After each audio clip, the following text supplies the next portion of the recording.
जय हिंद दोस्तों, मैं ओपी सिंह स्वागत करता हूं आपका अपने YouTube channel OP Singh academy में। कैसे हैं आप? अच्छे होंगे, मस्त होंगे, स्वस्थ होंगे, ऐसी आशा है। और आपकी पढ़ाई भी बड़ी अच्छी चल रही होगी और अपनी पढ़ाई को ज़बरदस्त करते रहिए, अच्छे से करते रहिए, क्योंकि कोई भी परीक्षा निकालने के लिए हमें मेहनत करने की ज़रूरत होती है। अपनी पढ़ाई को कंटिन्यू, देखिए ध्यान रखना। अभी थोड़ा सा मैं आपको बता देता हूँ कि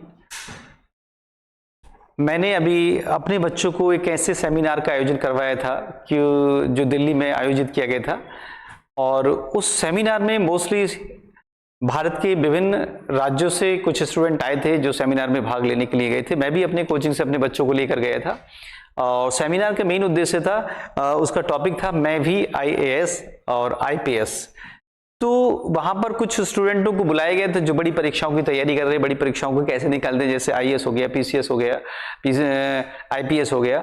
तो इस तरह के एग्जामों के बारे में वहां पर चर्चा की गई थी। मैं बच्चों को ले गया कि बहुत से बच्चे ऐसे जो अभी तक मैंने देखा है कि बच्चे देखिए जागरूक नहीं है, अवेयर नहीं है, और बच्चों को जागरूक करने के लिए हमें बाहर निकलना पड़ता है।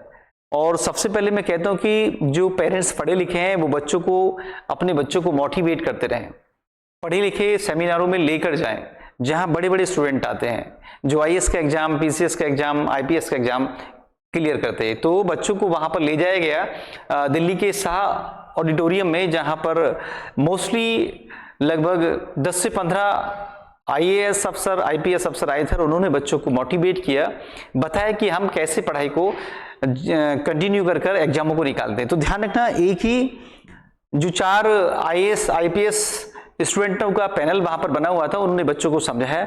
तो बच्चे को पूरी लगन के साथ, पूरी मेहनत के साथ और सही डायरेक्शन में मेहनत अगर करता है तो कोई भी एग्जाम निकाल सकता है। यानी कि बच्चे के लिए पूरी लगन हो, पढ़ने में उसका मन लगना चाहिए और हार्ड वर्क और प्लस स्मार्ट वर्क करता रहे तो वो एग्जाम को निकालेगा। ध्यान रखना, IAS जैसे एग्जामों को, IPS जैसे एग्जामों को निकालना कोई बड़ी बात नहीं है, लेकिन उसके इंटरव्यू को फेस करना, उसके इंटरव्यू को निकालना वो बहुत बड़ी बात होती है। मेंस तो बहुत स्टूडेंट निकालते हैं। तो कहने का मतलब ये है कि आपको अपने सब्जेक्ट में, आपको अपने विषय में और जिस फील्ड में भी आप आगे बढ़ना चाहते हैं उसमें आपको लगन से मेहनत करनी होगी, लगन से मेहनत करनी होगी, पूरा लगन के साथ कंटिन्यू मेहनत करनी होगी और आप निकाल देंगे कोई भी एग्जाम। तो चलिए इस पे हम चर्चा करते हैं। तो आज का मेरा टॉपिक रहेगा, बड़ा इंपॉर्टेंट टॉपिक है, नालंदा विश्वविद्यालय की एक कहानी। क्योंकि नालंदा विश्वविद्यालय जो प्राचीन काल में भी पूरे वर्ल्ड में फेमस था, और वही उसी के स्थान पर एक नया नालंदा विश्वविद्यालय बन गया है जो अब फिर पुनः अपनी गाथा को आगे बढ़ाएगा, अपनी पढ़ाई के लिए आगे बढ़ाएगा और शिक्षा के क्षेत्र में स्टूडेंटों को अच्छी नॉलेज देकर आगे बढ़ाएगा। तो हम इसकी पूरी कहानी को जानते हैं, नालंदा विश्वविद्यालय। देखिए ध्यान रखना बच्चों कि प्राचीन काल में नालंदा विश्वविद्यालय की जो कहानी है वर्ल्ड फेमस रही है, पूरे विश्व में फेमस रही है, जैसे उसके बारे में पढ़ा जाता है। तो नालंदा विश्वविद्यालय एक हमारा टॉपिक है जिससे आपको क्वेश्चन आने ही आने हैं और आते ही आते हैं। तो इसको पूरी कहानी को हम इसकी पढ़ते हैं, नालंदा विश्वविद्यालय की। ध्यान रखना कि 800 साल पहले खिलजी ने किया था नालंदा विश्वविद्यालय को एक तरह से नष्ट। तो पूरी इसकी कहानी हम जानेंगे नालंदा विश्वविद्यालय की। देखिए ध्यान रखना, देश के प्रधानमंत्री माननीय नरेंद्र मोदी जी ने नए नालंदा विश्वविद्यालय का उद्घाटन किया है। ये एक फोटो यहाँ पर आप देख रहे हैं कि पुराने नालंदा विश्वविद्यालय का अवलोकन करते हुए माननीय प्रधानमंत्री नरेंद्र मोदी जी। तो इसकी अगर हम थोड़ी सी चर्चा करें यहाँ पर नालंदा विश्वविद्यालय की, तो हम एक एक पॉइंट पर बिल्कुल इसकी क्लियर चर्चा करेंगे, बिल्कुल क्लियर चर्चा करेंगे, ताकि एग्जामों में बच्चों के लिए जो क्वेश्चन आते हैं उसको क्लियर किया जाए। तो सबसे पहले हम देखते हैं नालंदा विश्वविद्यालय। नालंदा विश्वविद्यालय, तो ध्यान रखना, नालंदा एक अपने आप में एक ऐसा शब्द है जिसका अगर हम संधि विच्छेद करके देखें तो ना प्लस आलम प्लस दा, तो इसका मतलब हो गया कि शिक्षा का ऐसा क्षेत्र, यानी कि अगर नालंदा को हम इसको अर्थ को देखें तो इसका अर्थ होता है कि ज्ञान रूपी उपहार पर किसी भी तरह का प्रतिबंध ना हो। इसका अर्थ ये होता है, नालंदा का अर्थ होता है कि ज्ञान रूपी उपहार पर किसी भी तरह का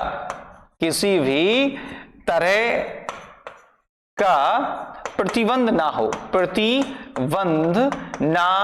हो, ये इसका अर्थ होता है कि ज्ञान रूपी उपहार पर किसी भी तरह का प्रतिबंध ना हो, ये नालंदा विश्वविद्यालय का अर्थ होता है। तो हम आज इसकी पूरी कहानी को जानेंगे नालंदा विश्वविद्यालय की। देखिए आगे हम इस पर चर्चा करते हैं नालंदा विश्वविद्यालय पर, यहां आगे हम इस पर चर्चा करते हैं। तो नालंदा विश्वविद्यालय अपने समय का एक शिक्षा के केंद्र का प्रमुख विश्वविद्यालय रहा है। यहां पर हम बात करें तो इस समय भारत में कई विश्वविद्यालय थे जो शिक्षा की ज्योति को, शिक्षा के प्रकाश को पूरे विश्व में प्रसिद्धि दे रहे थे। जैसे तक्षशिला विश्वविद्यालय इस समय था एक तक्षशिला विश्वविद्यालय। इसके बाद इसको माना जाता है कि ये पूरे विश्व का सबसे प्राचीन विश्वविद्यालय था। तक्षशिला विश्वविद्यालय पूरे विश्व का सबसे प्राचीन विश्वविद्यालय माना जाता है और भारत का सबसे प्राचीन विश्वविद्यालय था, जिसकी स्थापना राजा तक्ष ने जम्मू कश्मीर क्षेत्र में की थी। इसकी बात करते हैं तो भारत का दूसरा प्राचीन विश्वविद्यालय था नालंदा विश्वविद्यालय।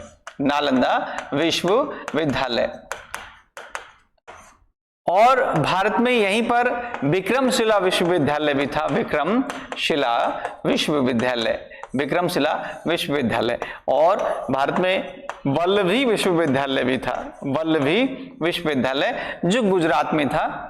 तो ये भारत में शिक्षा के प्रमुख विश्वविद्यालय थे, यो विश्व प्रसिद्ध थे। तो पूरे भारत में सबसे प्राचीन विश्वविद्यालय जो था वो तक्षशिला विश्वविद्यालय था, उसके बाद नालंदा विश्वविद्यालय, उसके बाद विक्रमशिला, उसके बाद वल्लभी।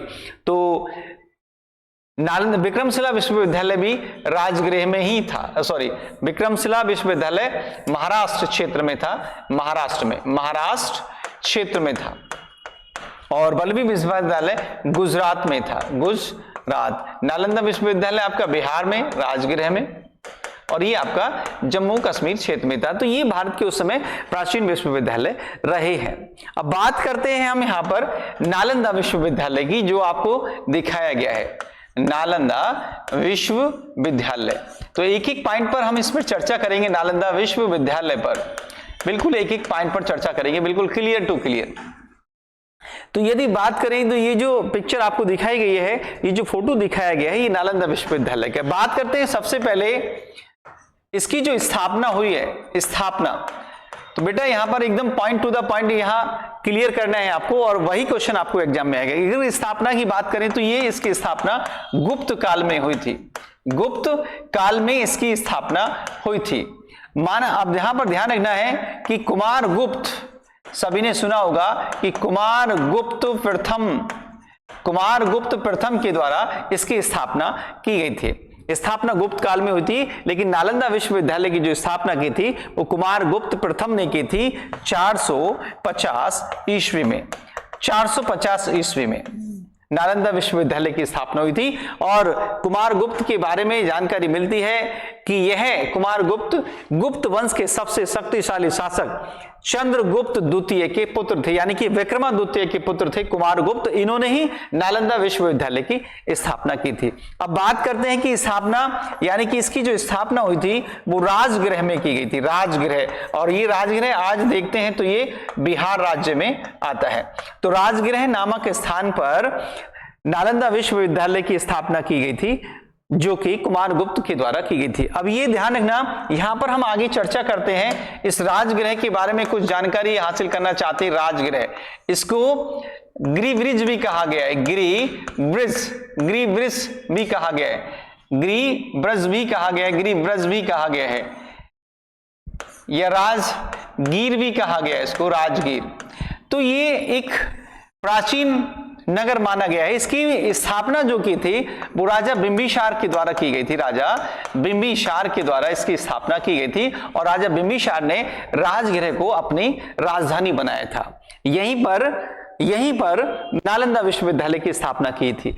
ध्यान रखना, राजा बिंबिसार हर्यक वंश का राजा था। हर्यक वंश, जिसको पितृहंता वंश के नाम से भी जाना जाता है, हर्यक वंश का राजा था और इसको पितृहंता वंश भी कहते हैं। और ध्यान रखना, राजगृह इसलिए भी जाना जाता है क्योंकि एक जैन स्थल रहा है, एक बौद्ध स्थल भी रहा है कि महावीर स्वामी ने ज्ञान प्राप्त करने के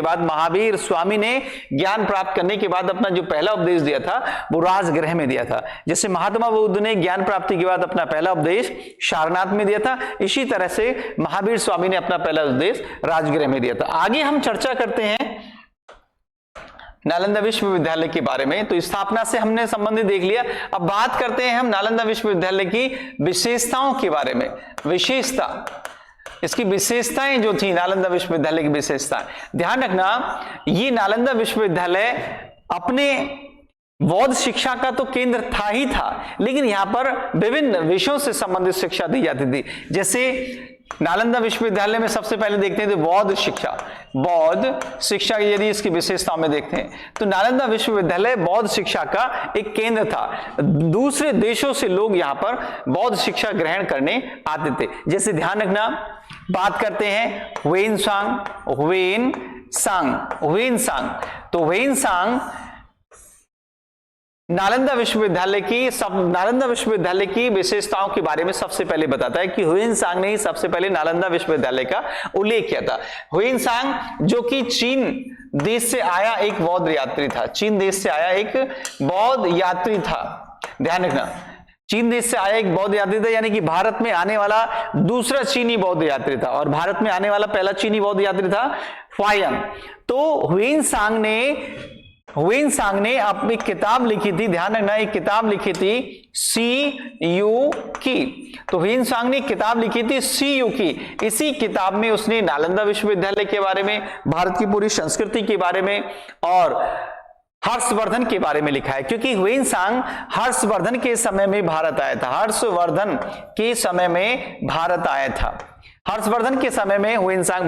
उसने एक किताब लिखी थी CU की, जिसमें नालंदा विश्वविद्यालय का पूरा उल्लेख किया है और भारत की संस्कृति के बारे में और सम्राट हर्षवर्धन के बारे में पूरा उल्लेख किया है।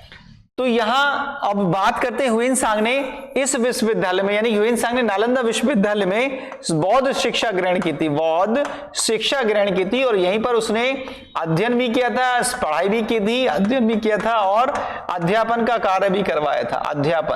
अध्ययन और अध्यापन, यानी कि शिक्षा ग्रहण भी की थी और वहां पर पढ़ाई भी था। तो लगभग कहा जाता है कि ह्वेनसांग भारत में 15 से 16 वर्षों तक रहा था। इसी ने सबसे पहले नालंदा विश्वविद्यालय के बारे में बताया। अब देखिए, बात करते हैं इसकी और विशेषताओं के बारे में। यहां पर और विशेषताओं के बारे में बात करते हैं तो ये नालंदा विश्वविद्यालय आवासीय विश्वविद्यालय था, विश्व का पहला आवासीय विश्वविद्यालय था।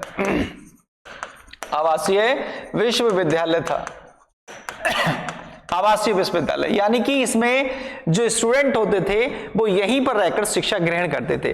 कहा जाता है कि इसमें 10,000 स्टूडेंट थे। 10,000 स्टूडेंट यहाँ पर शिक्षा ग्रहण करते थे, 10,000 स्टूडेंट। और कहा जाता है कि लगभग 2500 से 2600 यहाँ पर अध्यापक रहते थे। तो इतना बड़ा विश्वविद्यालय था कि इसमें 10,000 बच्चे शिक्षा ग्रहण करते थे और लगभग 2500 से 2600 अध्यापक लोग यहाँ पर बच्चों को शिक्षा ग्रहण कराते थे। इतना बड़ा ये विश्वविद्यालय था। यहीं पर इसी विश्वविद्यालय में कहा जाता है कि एक लाइब्रेरी थी, एक पुस्तकालय था। यहाँ पर एक पुस्तकालय था, एक लाइब्रेरी थी, पुस्तकालय। इस पुस्तकालय को धर्मपुंज के नाम से जाना जाता था, धर्मपुंज के नाम से, यानी कि इसको धर्मपुंज नाम इसको दिया गया था। इस लाइब्रेरी का नाम था धर्मपुंज, यानी कि इसको कहा जाता था यानी कि ये मान के चला कि इसमें जो लाइब्रेरी बनी थी, इसमें जो पुस्तकालय था, उसको धर्मपूज नाम यहां पर दिया गया। इसको धर्मपूज यहां पर नाम दिया गया, यानी कि इसका मतलब होता है, धर्मपूज का मतलब होता है सत्य का पर्वत, सत्य का पर्वत। तो इसका नाम था सत्य का पर्वत, यानी कि धर्मपूज इसका नाम था इस लाइब्रेरी का। कहा जाता है इसी लाइब्रेरी में, ये कहा जाता है कि इसी लाइब्रेरी में, जो इस नालंदा विश्वविद्यालय की जो लाइब्रेरी थी, इसमें लगभग 3 लाख किताबें थी। 3 लाख किताबें ये बताई गई हैं यहां पर, और ये 9 मंजिला बनाया गया था, 9 मंजिला पुस्तकालय था। तो इतना बड़ा पुस्तकालय इस नालंदा विश्वविद्यालय में था कि इसमें पढ़ने के लिए बच्चों के लिए 3 लाख किताबें थी, और ये 9 मंजिला रूप से यहां पर तैयार किया गया था।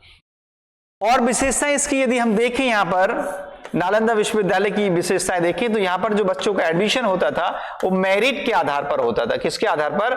मेरिट के आधार पर यहां पर बच्चों को एडमिशन दिलाया जाता था। और इसकी विशेषताएं यहां पर देखें, और अन्य विशेषताओं में यदि हम नालंदा विश्वविद्यालय की अन्य विशेषताएं यहां पर हम देखते हैं तो ध्यान रखना, इसमें सबसे जो मोस्ट था वो प्रशासनिक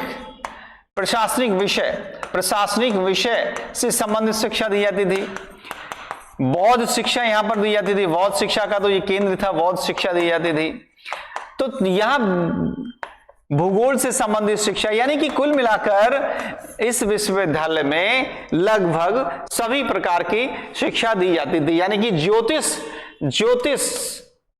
ज्योतिष शास्त्र से संबंधित भी यहां पर शिक्षा दी जाती थी। और लेकिन यह विश्वविद्यालय बौद्ध शिक्षा का प्रमुख केंद्र माना गया है। बौद्ध शिक्षा तो यहां पर प्रमुख रूप से दी जाती थी, और पूरे विश्व के विद्यार्थी यहां बौद्ध शिक्षा ग्रहण करने आते थे, प्रशासनिक स्तर की पढ़ाई करने आते थे। तो ये ही नालंदा विश्वविद्यालय की कुल यहां पर विशेषता। और देखें तो इस विश्वविद्यालय को सम्राट हर्षवर्धन,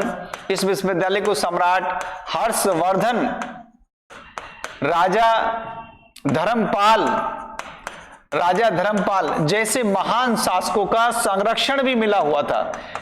तो सम्राट हर्ष कहा जाता है कि सम्राट हर्षवर्धन ने 100 गांव से जो आमदनी होती थी वह नालंदा विश्वविद्यालय के खर्च संचालन के लिए दिया जाता था। हर्षवर्धन के बारे में बताया जाता है कि हर्षवर्धन ने नालंदा विश्वविद्यालय का खर्च संचालन चलाने के लिए 100 गांव के राजस्व को, 100 गांव की आमदनी को यहां पर दिया था। ऐसे ही धर्मपाल के बारे में बताया जाता है कि धर्मपाल ने लगभग 200 गांव से होने वाली आमदनी को नालंदा विश्वविद्यालय की खर्च संचालन के लिए दे रखा था। तो हर्षवर्धन जैसे, राजा धर्मपाल जैसे राजाओं का नालंदा विश्वविद्यालय को संरक्षण प्राप्त था। और इसकी विशेषता और देखें तो सम्राट हर्षवर्धन ने, राजा धर्मपाल ने भी यहाँ पर बौद्ध शिक्षा यहाँ पर अपना पढ़ाई की है। इस विश्वविद्यालय के अंतर्गत शिक्षा ग्रहण की है हर्षवर्धन ने भी और राजा धर्मपाल ने भी। इसके स्टूडेंट रहे हैं ये। आगे बात करते हैं हम नालंदा विश्वविद्यालय। तो ध्यान रखना, इस तरह से नालंदा विश्वविद्यालय पूरे विश्व में शिक्षा के लिए, ज्ञान के लिए जाना जाता था।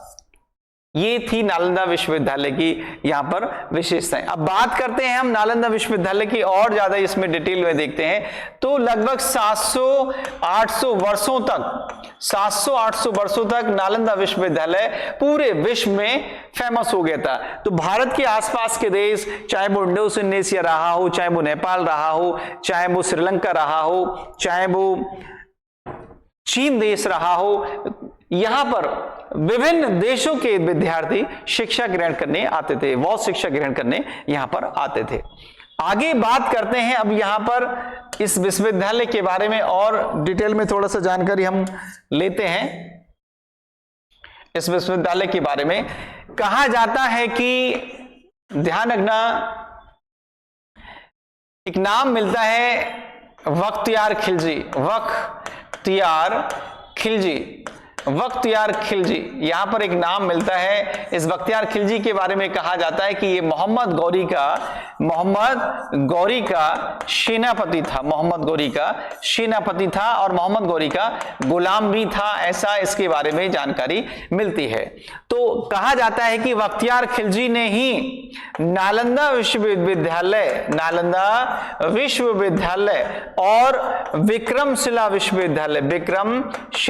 विश्वविद्यालय को आक्रमण करके नष्ट कर दिया था। और नालंदा विश्वविद्यालय के बारे में बताया जाता है कि इसने आक्रमण करके इस नालंदा विश्वविद्यालय को पूरी तरह से नष्ट कर दिया था, पूरी तरह से खंडर बना दिया था, यानी कि समाप्त कर दिया था, खंडर में इसको तब्दील कर दिया था। और कहा जाता है कि जो नालंदा विश्वविद्यालय की लाइब्रेरी थी, जो पुस्तकालय था, जिसमें मैंने आपको बताया है कि लगभग 3 लाख किताबें थी, उस लाइब्रेरी के अंदर उसमें आग लगा दी गई।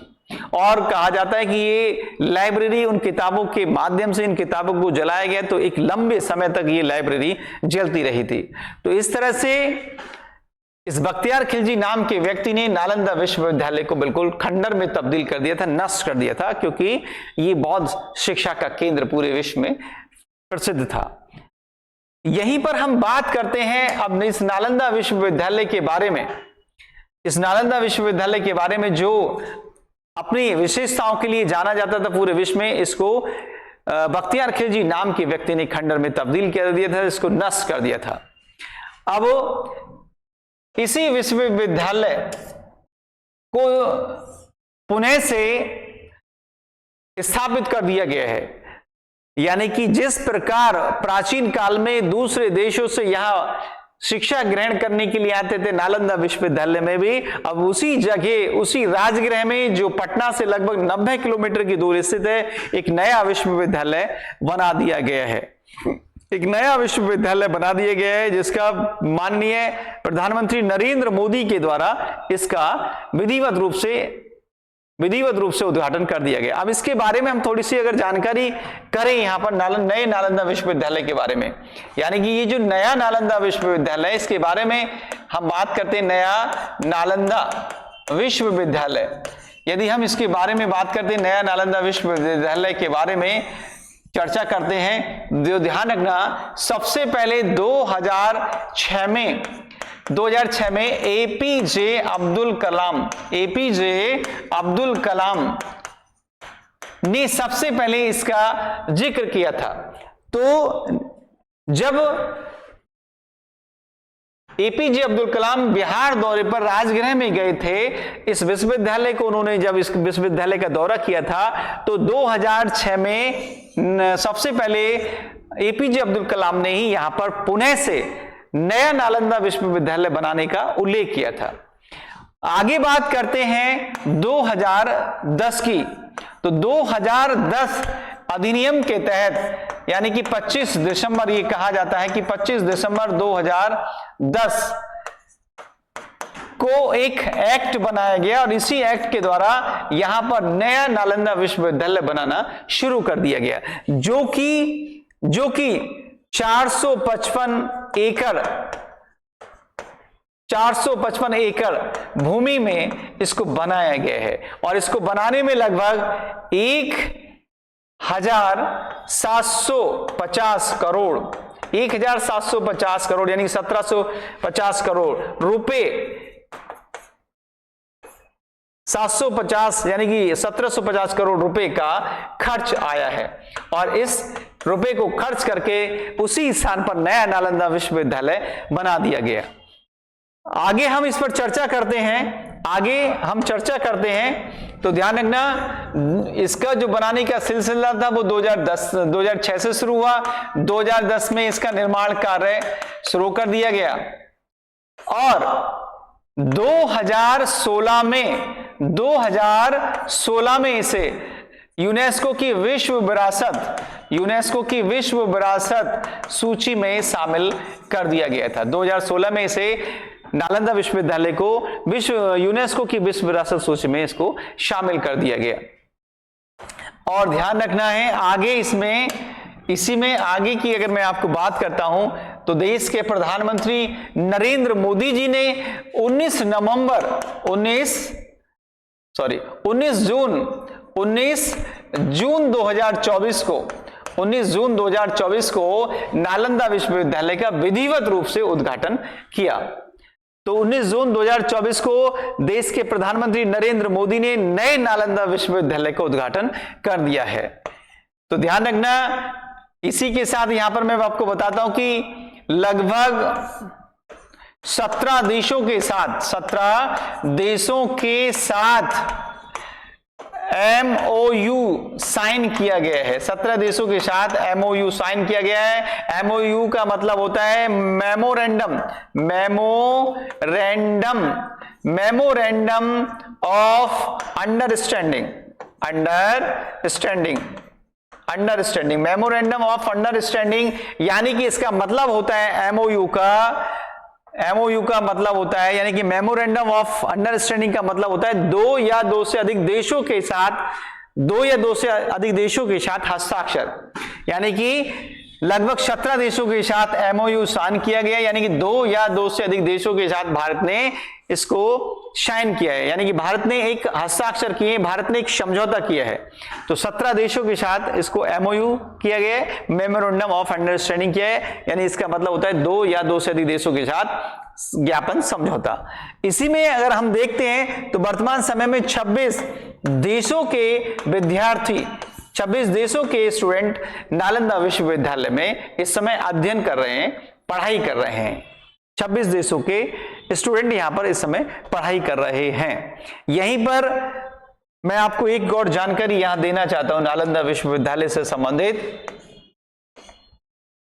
नए नालंदा विश्वविद्यालय से संबंधित मैं आपको जानकारी देना चाहता हूं कि यहां पर सुनैना सिंह को इस नए विश्वविद्यालय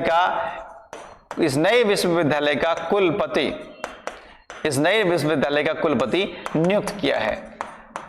इस नए विश्वविद्यालय का कुलपति नियुक्त किया है सुनैना सिंह को। तो इस तरह से ये नालंदा विश्वविद्यालय नए रूप में स्थापित हो चुका है और पूरे विश्व के विद्यार्थियों को यहाँ पर इसने पुनः से शिक्षा देना शुरू कर दिया है। तो इस तरह से मैंने यहाँ पर बिल्कुल कंप्लीट आपको पूरी जानकारी दी, पुराने विश्वविद्यालय से संबंधित और नए विश्वविद्यालय से संबंधित मैंने यहाँ पर आपको पूरा डिटेल से समझा दिया है। अब जिम्मेदारी आपकी बनती है कि आप इसको किस तरह से कंप्लीट करते हैं। तो इसको एक बार पढ़ लेना। नालंदा विश्वविद्यालय आपको क्वेश्चन एग्जाम में जरूर लेकर आएगा, अपने नोट्स बना के पढ़ते रहिए। मैंने आपको पुराने विश्वविद्यालय की पूरी जानकारी दे दी और नए विश्वविद्यालय की पूरी जानकारी यहाँ पर दे दी है। तो आपका काम है इसको पूरा कंप्लीटली क्लियर करना और जो भी क्वेश्चन आपको आएगा यहाँ से गलत नहीं होगा। तो इस तरह से देखिए, जो इसमें फिर एक बार पुनः रिपीट करता हूँ कि जिन स्टूडेंट ने अभी चैनल को सब्सक्राइब नहीं किया है वो प्लीज चैनल को सब्सक्राइब करें और अपनी अच्छी वीडियो देखकर अपने एग्जाम को भी क्वालिफाई करें और वीडियो को ज्यादा से ज्यादा शेयर करें। मैं आपको कल मिलूंगा फिर नेक्स्ट वीडियो के साथ, तब तक के लिए बने रहिए। जय हिंद, जय भारत।